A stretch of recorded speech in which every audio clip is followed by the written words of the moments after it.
Assalamualaikum warahmatullahi wabarakatuh, rekan trader Indonesia dimanapun berada. Jumpa lagi bersama saya Moritz dan sudah barang tentu bersama Market di sini. Rekan trader, pada edukasi kali ini kita akan melanjutkan lagi perbincangan kita tentang hal-hal yang menyangkut tentang trading. Pada edisi sebelumnya kita berbicara tentang indikator Fibonacci. Pada kesempatan kali ini saya akan melanjutkan indikator-indikator selanjutnya. Kita akan membahas indikator-indikator yang sangat berguna di saat kita melakukan trading. Kita tahu bahwa indikator adalah sebuah tools yang digunakan oleh para trader semuanya. Baik itu para trader forex, saham, binari, maupun di mana aja. Sebagai pembantu untuk kita menganalisa.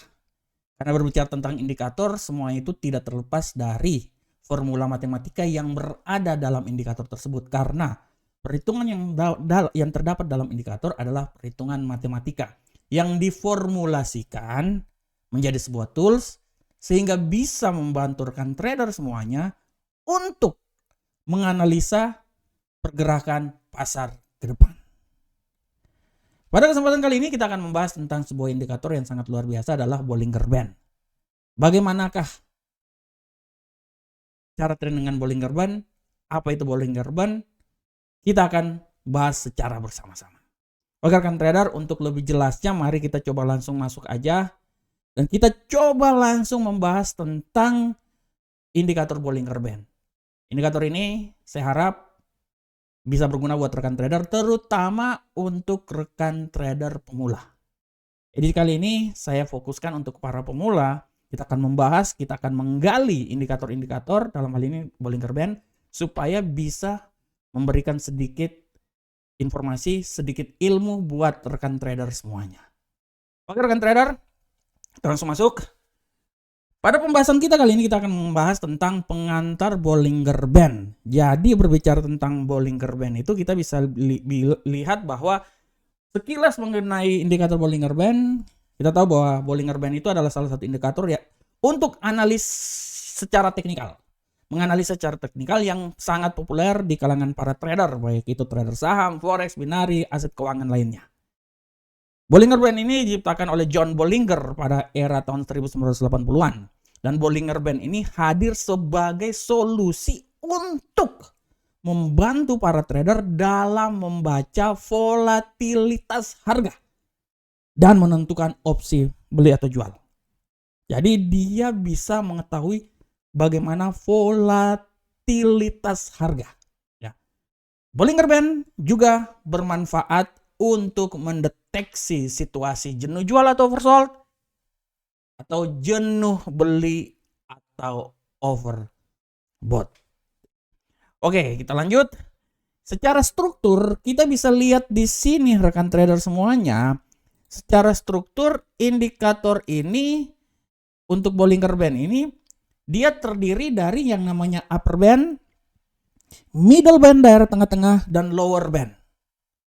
Kita pada prinsipnya upper, middle, dan lower adalah batasan yang ada pada indikator Bollinger Band. Dan pada prinsipnya Bollinger Band ini tercipta dari beberapa simple moving average. Dalam hal ini misalnya kita lihat middle band adalah simple moving average dengan periode tertentu. Biasanya standarnya adalah 20. Upper band terbentuk dari perhitungan SMA ditambah dengan standar defisiasi, dan lower band terbentuk dari perhitungan SMA dikurangi. Jadi upper ditambah defisiasi, standar deviasi, lower dikurangi. Ya, jadi batas atas, batas bawah, defisiasi di atas ditambah artinya lower, upper, defisiasi dikurangi artinya lower. Sedangkan daerah tengah-tengahnya itu middle band adalah simple moving average. Nanti kita akan balik ke platform ya, tapi kita lihat dulu secara teknikalnya di sini. Nah, ini strukturnya sudah sangat jelas, rekan trader bisa lihat di sini. Ini adalah SMA 20 sebagai standarnya. Deviasinya biasanya 2 sih. Semakin tinggi deviasi semakin besar jangkauannya ya. Jadi ceritanya kalau 20 adalah daerah tengah-tengah, simple moving average, ya. Upper band itu deviasinya 2, artinya dia di sini kedua, atasnya ditambah 2 standar deviasinya, sedangkan lower bandnya dikurangi 2. Jadi pada prinsipnya gini rekan trader, ini adalah SMA, ini juga sebenarnya deviasi. Jadi pola pergerakannya ini sebenarnya sangat gampang rekan trader, makanya tadi dibilang kan bisa mengetahui volatilitas, bisa mengetahui batas atas batas bawah, oversold overbought, kan sudah ada di sini overbought-nya di bawah ya. Oversold-nya di bawah, overbought-nya di atas. Jadi pada prinsipnya dia ini dibentuk dari simple moving average. Nah, selanjutnya rekan trader kita bisa lihat formula Bollinger Band ini pada prinsipnya kan tadi sudah dibilang upper itu standar deviasi ditambah SMA ini. Ya, jadi moving average ini, nah moving average upper standar deviasinya ini nanti tergantung semakin besar standar deviasi semakin besar pula ininya. Semakin kecil artinya semakin kecil pula jangkauannya di sini ya. Karena ini biasanya standar deviasinya 2 sih. Jadi 22 ya. Jadi upper ditambah standar deviasi, lower dikurangi standar deviasi ya. Nah, sedangkan N-nya ini pengukuran periodenya. Periode itu yang tadi dibilang standar deviasi adalah periode 2 yang tadi, tergantung mau 2, mau 3. Nanti sebenarnya ada dual Bollinger Band antara 2 dan 3 ya. Itu untuk kelanjutan saya jelasin buat rekan trader semuanya. Nah, selanjutnya rekan trader untuk bagaimana cara pengaturan Bollinger Band ini di MetaTrader. Sebenarnya untuk pengaturan Bollinger Band di MetaTrader, rekan trader bisa lihat aja di account trading rekan trader masing-masing di MetaTrader punyanya rekan trader. Biasanya di indikator tren, karena dia ini kan untuk melihat arahnya tren. Jadi dia dikumpulkan dari indikator yang bisa mengukur arah tren. Misalnya di sini ada moving average, ada yang lain-lain, nah di parabolic SAR dan lain-lain standar deviasi. Nah di sini tinggal pilih Bollinger Band ya di sini. Nah pada prinsipnya rekan trader kalau kita lihat tadi periodenya 2 ini kan SMA nih ya. Sedangkan deviasinya 2. Nah 2 ini 20, periodenya 20 ya. 20 ini kan SMA. Karena kalau rekan trader lihat nih kan di sini kan SMA-nya 20 kan, simple moving average-nya 20. Sedangkan deviasinya ini adalah ini nih rekan trader. Deviasinya itu adalah nah ini 2 ya. Terserah mau 2 mau 3, biasanya sih 2 sih. Tapi kadang-kadang para trader juga bisa memodifikasinya dengan 3 ya. Nanti antara 2 dan 3 akan ketahuan karena biasanya kalau 3 itu artinya, kalau yang saya sangat paham ya, kalau 3 itu artinya 90% pembalikan arah, 10% masih naik lagi. Sedangkan kalau 2 80-20. 80 dia pembalikan arah, masih ada 20% lagi yang naik ke atas. Ya. Nah, ini. Kita bisa lihat di sini caranya. Nah, bagaimanakah cara trading dengan Bollinger Band? Nah, untuk cara trading dengan Bollinger Band ini rekan trader, sebenarnya rekan trader, pertama kita lihat dulu. Coba kita langsung masuk ke platform. Kita lihat dulu, kita langsung masuk aja ke platform. Nah, ini adalah Bollinger Band, rekan trader bisa lihat ya, langsung di platform saya udah masukin aja. Nah, kalau berbicara tentang Bollinger Band ini, saya pingin tahu dulu dan pingin bilang dulu bahwa mengapa Bollinger Band itu penting. Yang pertama, Bollinger Band itu penting karena kita bisa mengetahui volatilitasnya. Ya, bagaimana cara mengetahui volatilitas? Sebenarnya sangat gampang rekan trader. Volatilitas itu bisa dilihat dari semakin menukiknya ini ya. Semakin sempit area ini Bollinger Band, artinya volatilitasnya itu semakin besar. Semakin tidak menyempit artinya semakin rendah ya, semakin tidak terlalu besar volatilitasnya. Oleh karena itu rekan trader bisa lihat volatilitasnya ini misalnya seperti ini nih. Ini kan volatilitasnya kan semakin banyak, semakin besar ya, karena dia tendensinya kan bearish kan, artinya dia semakin menukik. Jadi ceritanya apabila semakin menukik artinya volatilitasnya itu semakin tinggi sehingga bisa menentukan arah tren yang terjadi ya. Sini bisa lihat contohnya. Nah, ini untuk emas, gold. Saya pindahin ini dulu. Nah, seperti kayak gini ya. Nah, ini aja gini. Nah, ini deh. Kan trader bisa lihat bagaimana volatilitasnya ini dari Bollinger Band bisa menentukan arah volatilitasnya. Dari sini kan semakin dia menukik ke atas atau semakin menukik ke bawah, kita bisa mengetahui arah dari pergerakan tren yang akan terjadi. Nah, selanjutnya, mengapa pentingnya juga Bollinger Band? Ya, kita bisa lihat tren. Kita bisa lihat tren Bollinger Band Bollinger Band ini dapat membantu trader mengidentifikasi tren pasar. Ya, jika harga terus berada di atas garis tengah, ya, dia berada di atas garis tengah artinya kecenderungan trennya bearish. Begitupun juga kalau dia berada di bawah garis tengah. Jadi dia berada di middle ya. Nah, ceritanya ginilah. Nah, kalau dia berada di garis tengah, ini sebenarnya fungsinya sama aja kayak SMA rekan trader. Ini kan moving average. Kalau moving average-nya itu candle-nya di atas ini garis SMA, ya trennya tuh pasti akan naik rekan trader. Kan logikanya cuman gitu. Dia berada karena nih candle-nya ini berada di atas SMA, nih kan moving average, tendensinya adalah bullish. Begitupun juga sebaliknya. Rekan trader. Nah, ini nih rekan trader lihat. Ini kan SMA 20 nih yang tengah-tengah ini nih ya, SMA 20 nih yang tengah nih. Kalau seumpamanya dia ini nih saya kasih gambar ini aja dulu lah biar rekan trader tahu lah. Nih, ini kan ini kan. Nah, ini nih. Oke, saya kasih ini aja deh. Nah, rekan trader lihat nih kan trennya nih. Karena dia kan candlenya ini kan dia berada di bawah SMA 20 ini. Nah, cuman kalau di Bollinger Band bilangnya di bawah middle. Ya kalau di bawah middle ya dia pastilah bearish lah. Sedangkan kalau di atas middle ya dia pasti kemungkinan besar trennya itu kan bullish. Jadi pada prinsipnya kan dia patokannya itu di garis tengah, middle-nya ini apaan? Moving average. SMA, simple moving average. Ya itu logikanya seperti kayak gitu kan trader. Sebenarnya logikanya sangat simple. Hebat juga ini Bollinger Band ini, dia bikin indikator. Cuman modal moving average aja, sisanya deviasinya ini sebagai apa rekan trader? Ini deviasi atasnya ini upper bandnya ini sebagai overbought dan lowernya ini sebagai oversold. Itu aja sebenarnya. Jadi fungsinya gini rekan trader. Ini ya kalau kita tarik garis penghubung gini ya.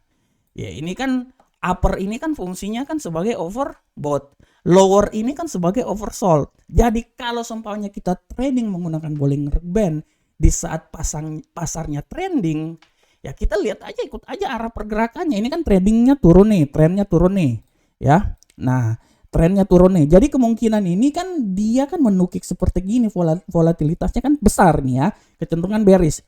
Jadi udah ketahuan, ini kan dia kan trennya turun, kan kita udah tahu. Bagaimana kalau seumpamanya pasar itu sideways? Ya dalam hal ini pasar sideways seperti daerah sini, seperti contoh sini, ya seperti contoh ini. Kita anggaplah ini pasar ini sideways ya. Nah ini kan sideways. Jadi kalau pasar sideways seperti ini, fungsinya Bollinger Band itu untuk menentukan batas atas atau overbought dan batas bawah atau oversold. Nih batas atasnya, batas bawahnya. Dari sini kan sudah ketahuan. Nah, ini dia naik ke atas, tembus di sini, dia turun lagi ke bawah. Nah, kalau sampai dia udah melewati middle, artinya dia akan turun sampai di sini, sampai di lowernya ini apa yang terjadi? Ya dia akan balik lagi rekan trader. Dia akan balik lagi sampai di batas atas. Setelah sampai di batas atas di sini, di uppernya, apa lagi rekan trader? Dia akan turun lagi rekan trader. Jadi fungsinya cuma segitu-segitu aja rekan trader. Nah, kan? Jadi pada prinsipnya itu dengan menggunakan Bollinger Band, kita bisa mengetahui volatilitas, kita bisa menggunakan di pasar trend. Kalau kita trading menggunakan Bollinger Band di pasar yang trending, artinya bullish dan bearish, kita bisa lihat aja dari volatilitasnya. Semakin besar volatilitasnya, artinya semakin besar dia akan menunjukkan arah trennya kemana, baik itu tren naik atau tren turun. Tapi kalau seumpamanya dia dalam pasar yang sideways seperti kayak gini, kegunaan Bollinger Band untuk mengetahui batas atas dan batas bawah. Jadi segitu rekan trader. Jadi pada prinsipnya kita bisa sangat lihat bagaimana kalau dia pelemahan seperti kayak gini, trennya menurun kayak gini, kan batasnya kan SMA. Rumus dari SMA simple moving average adalah di saat bearish dia candle akan selalu berada di atas garis SMA tersebut. Di saat dia bullish. Di saat bearish dia akan berada di bawah. Jadi kan ini tengah-tengah ini kan SMA-nya kan tengah-tengah. Ya sisanya deviasinya 2 ke atas, ini deviasinya 2 sebagai upper, ini deviasinya 2 sebagai lower ya. Intinya kan cuman situ kan. Nah, sedangkan kalau trendingnya seperti kayak gini, sedangkan kalau seumpamanya pasarnya sideways, ya gunakanlah dia ini sebagai batas overbought, oversold, naik ke atas, turun ke bawah. Yang penting tengah-tengahnya ini, kalau dia udah tembus di sini artinya kan dia akan turun. Sampai di batas ini dia akan naik lagi. Ya, dia akan terus bergerak seperti air ini. Makanya tadi kalau dibilang, saya sempat bilang, kalau standarnya itu, standar deviasinya 2, maksudnya ini. Kalau 2 rekan trader, 2 itu maksudnya gini. Nah, ini kan kalau 2 artinya kan dia masih ada kemungkinan untuk dia naik lagi sampai ke level di atas ini. Kecuali kalau rekan trader menggunakan standarnya 3. Nah, contohnya standarnya 3 di sini ya. Kalau standarnya 3 artinya kan dia akan sedikit lebih besar lagi. Oke deh, saya tambah lagi deh standarnya 3 di sini deh. Ini indikator, saya coba tambah lagi standarnya 3 deh di sini ya rekan trader ya. Ini sebenarnya saya udah tambah materi lagi buat rekan trader. Oke, saya tambah indikatornya lagi. Bollinger Band, tapi saya menggunakan standarnya itu bukan 2, tapi menggunakan 3. Kasih warna apa ya? Warna merah aja deh. 3. Mana sih 3? Nah, kita kasih warna merah. Oke. Kita kasih warna yang lebih tebal aja deh. Nah, apa yang terjadi? Nah, rekan trader lihat kan? 3-nya yang warna merah artinya 90% dia akan balik arah. Kalau yang deviasinya 2 artinya 80% dia balik arah, masih ada 20%-nya lagi naik ke atas. Sedangkan kalau standarnya 3, deviasinya 3 artinya 10% dia masih naik ke atas, tapi 90%-nya itu kemungkinan besar dia akan turun ke bawah. Nah, itu dia. Itu sama aja kalau rekan trader menggunakan RSI ada tuh kan 70-30 kan, tapi sebenarnya bisa dimodifikasi menjadi 20-80. Nah, pada prinsipnya penggunaan Bollinger Band sama aja. Deviasinya 3 itu menandakan bahwa 90% dia akan balik arah, masih ada sisanya 10% dia naik ke atas. Sedangkan kalau standar kan 80-20, makanya kenapa kalau 80-20 kan masih ada 20% sisanya dia naik ke atas. Jadi masih ada faktor yang bisa menunjang bahwa dia ini masih bisa balik arah, masih bisa kelanjutan arah. Makanya kenapa indikator-indikator itu kalau trading satu indikator aja kayaknya belum klop. Makanya selalu disarankan indikator itu harus ditambah lagi. Nah, tergantung dari rekan trader. Kalau rekan trader mau tambah indikator lain lagi, misalnya contoh kita menggunakan RSI osilator ya. Kita menggunakan RSI mana nih? Nah, dari sini kan sudah ketahuan kan rekan trader kan? Nah, dari sini kan sudah ketahuan. Misalnya, kenapa dia bisa sampai level ke atas sini? Nah, dari sini. Nah, rekan trader lihat. Di sini sudah tembus sini kan, 2. Secara logika kan akan dia balik arah, tapi rupanya dia masih ada penembusan. Karena kenapa rekan trader? Karena rekan trader lihat di sini. Ini kan belum 70. Nah, ini kan belum 70. Kan? Nah, rekan ini kan belum 70. Nah, ini 70 ya. Nah, ini artinya masih ada kemungkinan. Ini sebenarnya matematika ya rekan trader. Ini artinya kan masih ada kemungkinan di sini untuk dia naik arah lagi ke atas. Makanya fungsi deviasi 3 itu ya pada prinsipnya untuk lebih mempersempit lagi arah dari pergerakan indikator tersebut. Oleh karena itu sebenarnya indikator kalau menggunakan satu indikator aja oke, benar. Tapi kalau ada indikator tambahan supaya bisa sebagai banding arah pergerakannya. Kalau seumpamanya seperti kayak gini 20 akan berpikir kan dia balik arah, padahal sebenarnya kan masih ada kelanjutan sisanya kan. Nah, kelanjutan sisanya itu kan bisa ditutupin dari RSI contohnya di sini, karena RSI juga menentukan dia akan naik terus ke atas. Dia belum sampai ke level 370. Nah, di sini pun juga seperti kayak gitu. Nah, oleh karena itu secara teknikalnya rekan trader saya mau bilang bahwa 30 itu ya 3 deviasi 3 itu sebenarnya ya pada prinsipnya tergantung dari kita aja.